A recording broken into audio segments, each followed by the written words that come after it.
I look at every week and I ask myself, what did I learn this week that can benefit me? And as I was telling John, I only got 3 hours worth of sleep last night because I was not digesting, but processing what I learned this last week. And um, I don't know that I've ever been bombarded with so much valuable information is what I learned this week. Um, it evolved around two events. One is my coming to understand what Soundhound really is and what its ramifications are, um, and how it's going to change our lives. And then I saw a video of Jensen Hong at Sanford University talking to the graduate students, um, and I was amazed. So I put the two things together. The first thing is of course SoundHound, and right now they're a business that is focusing on, when you go to a drive-in restaurant that you don't and you talk to that box, you don't talk to a human being, you talk to a bot, and that bot will uh, put the pickles on your sandwich or leave them off, whatever you direct them to do. And they are building. They bought a company called Sync Q or Sync 3, 5, I don't know. Um, and that gave them access to some 20,000 additional restaurants that they can put this software into. Then and so I see that as something that what it's doing is it's taking artificial intelligence, all the knowledge of the world, and it's converting it from what we know of as ChatGPT, that we type and we type in a question, we get a response, we ask another question, we get a response, and it generates some. This now takes that to voice so that I can talk to a ChatGPT, a bot, and it talks back to me, and we have a conversation. Not just what Jensen calls the process of the past was, um, ask a question, they give you a response. Now where we're going is ask a question, you'll get a response. Now create a conversation. Um, so I was watching this thing at Sanford, and he says, or the commentator asked him about his latest chip. And he Jensen says, when I say chip, most of you think of a little disc about 1.5 inch by 1.5 inch, about the thickness of several potato chips. He said, that's not our chip. He said, our chip that we are now selling weighs 70 pounds. It has 35,000 parts to it. 8 of those parts come from Taiwan Semiconductor. My immediate question was, where did the other 34,000 492 parts come from? Because I want to invest in that company. And so then they had a little video and they showed this chip. And as I say, it weighs 70 pounds, has 35,000, and it sells for $250,000 a piece. And he showed it and he said, now what this chip does is it replaces a data center. You know, that data center that sits on 3 acres of land and has 1 million CPUs in it. This replaces that. What? This replaces that. This has 1 million times the compute power that a CPU has.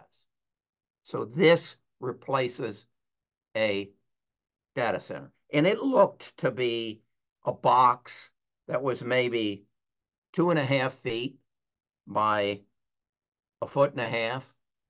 And then they showed in a video where they just jammed about 50 of these together. And the guy asked him, are you worried about competition? Or are you worried about somebody duplicating your chip? And he got a big grin on his face. And he said, no. He says, in fact, what I know is if they give them their chip, mine is cheaper at $250,000 a piece because theirs can't do what mine can do. And the guy said, well, $250,000 is an awful lot. And he said, remember, I told you it replaces a data center. That's about what the cables cost to connect the CPUs to each other in the data center. So my computer is cheap at $250,000. So I got to thinking about that. And then I remembered back to listening to him in his keynote speech for his conference he had a month and a half ago. And he talked about a nano. And what he explained to me a nano was something about the size of this or a pack of cigarettes that had all the data you need for a specific topic on it, and it doesn't have to be connected to the internet. So I said, oh, that's what he's putting in the Mercedes and the Volvos, so that when I go on my trip to the Badlands in Rapid City, North Dakota, even if I'm not connected to the internet, I can talk to my car and say, why should I stop at Waldrug? What's in Sioux Falls, South Dakota? And my car will talk back to me. And I also could say, hey, I want a little education here. Let's give me a book, and it'll read it to me. So I got to thinking about that, and I said, and that'll be on the Nano in my car. Well, what if I could put on this Nano everything I needed to know to perform heart surgery? Okay. What if I could put on a pair of glasses and go into that heart surgery, and these glasses saw everything that I saw inside that guy's chest, and I started a conversation with the Nano that had all the knowledge in the world about performing heart surgery. And the Nano said to me, move his kidney a little to the left so I can see his aorta. I don't know if the kidney's anywhere near that. And this now a heart surgeon, I'm interacting with this Nano that's in my pocket that I just updated before I came into the surgery, that has all the knowledge in the world about heart surgery. What if I could do that? And it talked to me, and it interacted with me. What if for another $5 for my Audible subscription, I could sign up for so that when I was reading this book on the Genesis machine, I could have a conversation with Amy Webb. And I could say, Amy, what do you mean by that? It really wouldn't be Amy. It would be Soundhound, who gathered all the data about this book and all the conversations and interviews that Amy Webb had about this book, and I could interact with Amy. And what if Brian in Nashville also had read the book and he could get online with me? And then we got some 3 other bots and we discussed this book in detail. And again, wearing my glasses that then had earphones here that connected to my Nano in my back pocket, SoundHound could give me an interaction on that book. What if Brian's daughter, who's in college, went to a class and was taught by one person, one professor, but instead she could go in with a Nano in her pocket and be taught by all the smartest people in the world in the subject that she's studying. And she could have a conversation with them, not just look this up, give me an answer, but this conversation would learn along with her as they discuss the subject. That's what SoundHound's all about.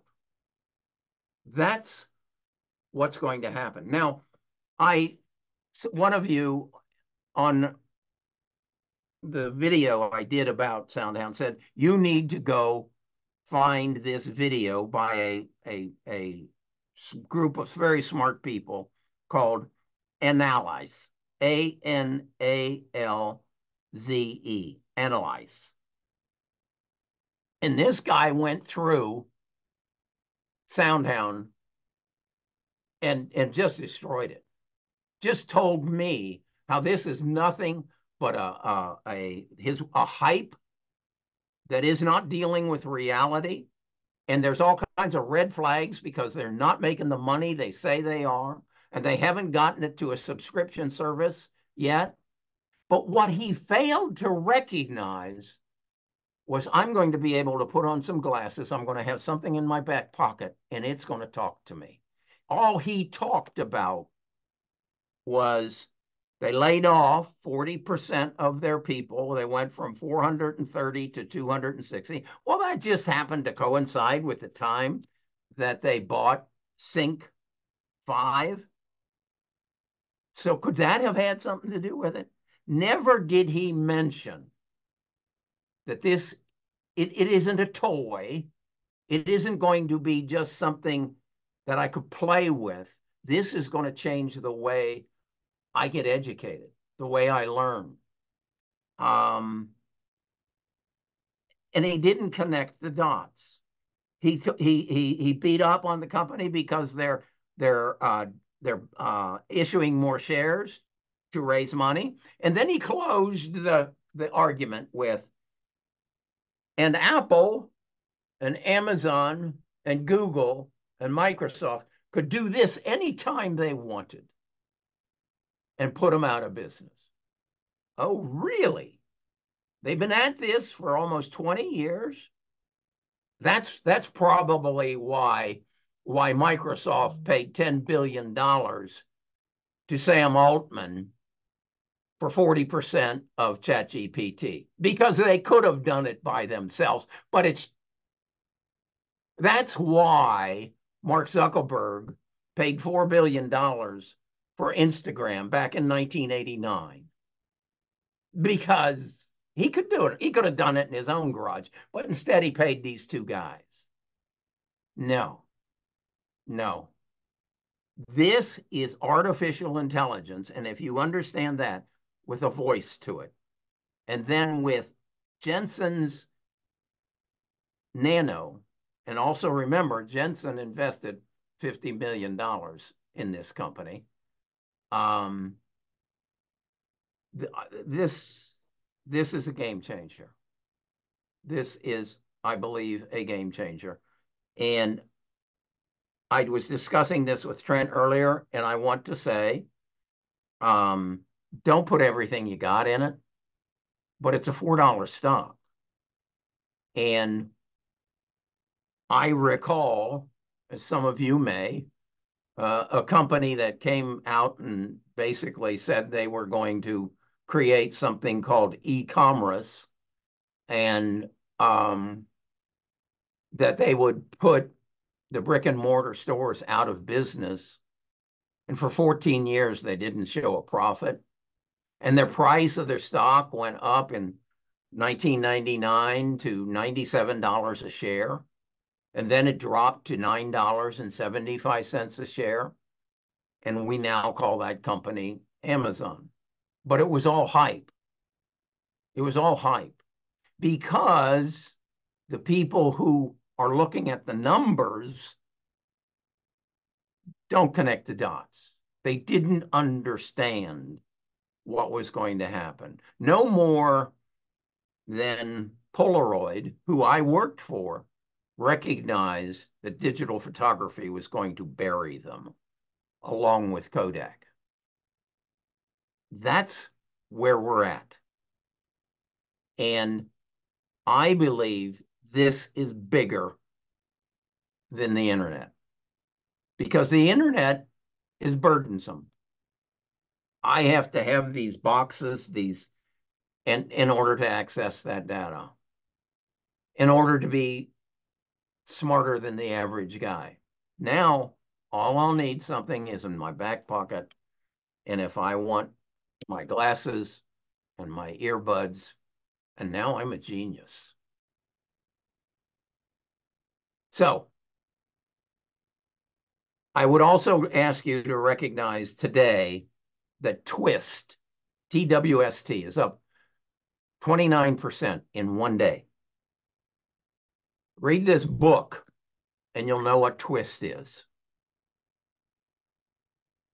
Twist is a company that is experimenting with putting DNA on a computer chip rather than silicone, because DNA has a much larger capacity to hold whatever makes it trip. Anyway, watch Twist. Put it on your watch list. Okay, it was an exciting week.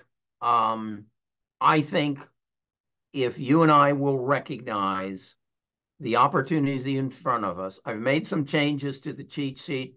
I put a column on red on the right-hand side that is giving you the 5-year return, because right now there are some stocks that are really depressed. It's like someone asked me, how long are you going to hold AEHR? They're down 40% this year. Do you know what their return is over the last 5 years? Look on the cheat sheet, somewhere around 80% a year. Why? Why? Because they're one of they test the semiconductors that come out of the foundries to make sure they work. Well, then why aren't their business exploding right now? There's only one company in the semiconductor business that's doing extremely well right now. And everybody else is trying to catch up. And who's spending money with that company? There's only 4 companies spending money with them. And I'm speaking of NVIDIA. And that's Apple, that's Google, that's Microsoft, and Meta. And Meta is spending more than anybody. It's a movement of money.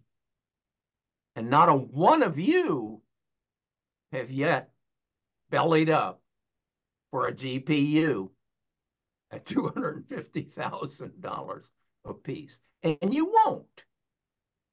So until this makes a difference and you come and you say, I got to get rid of this antiquated phone and I got to get a new one, that will give me access to the nano that I need to perform open heart surgery.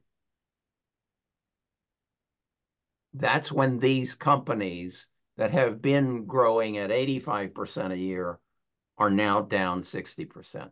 That's why ON Semiconductor is down.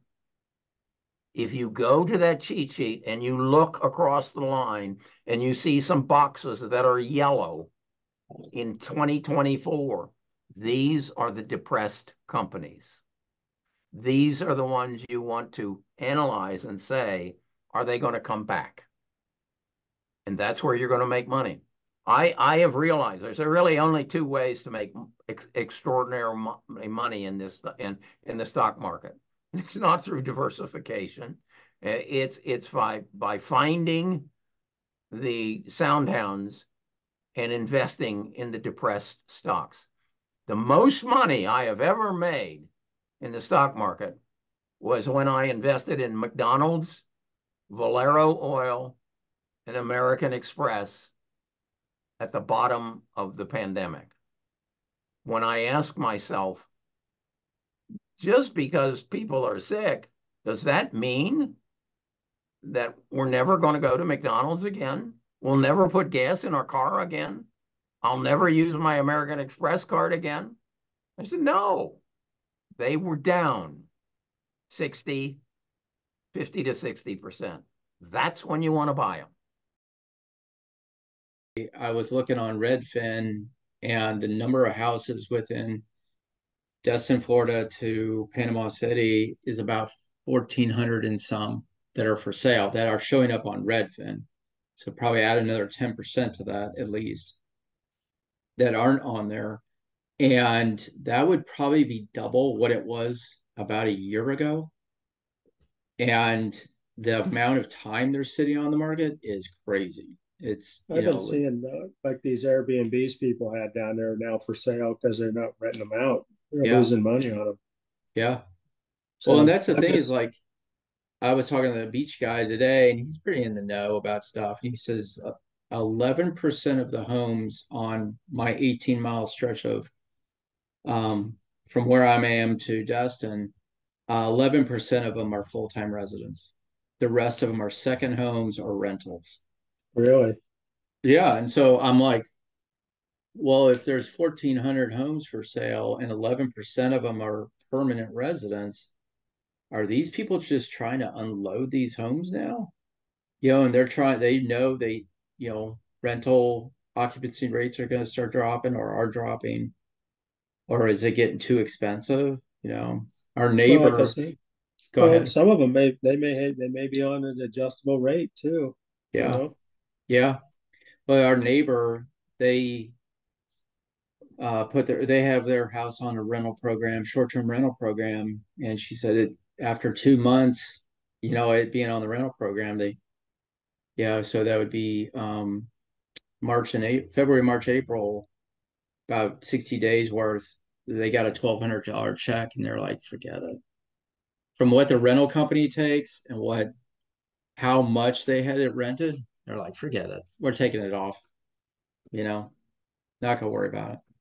Yeah. And they can do that, but it just goes to show that the profitability of rental right now down here is just not strong.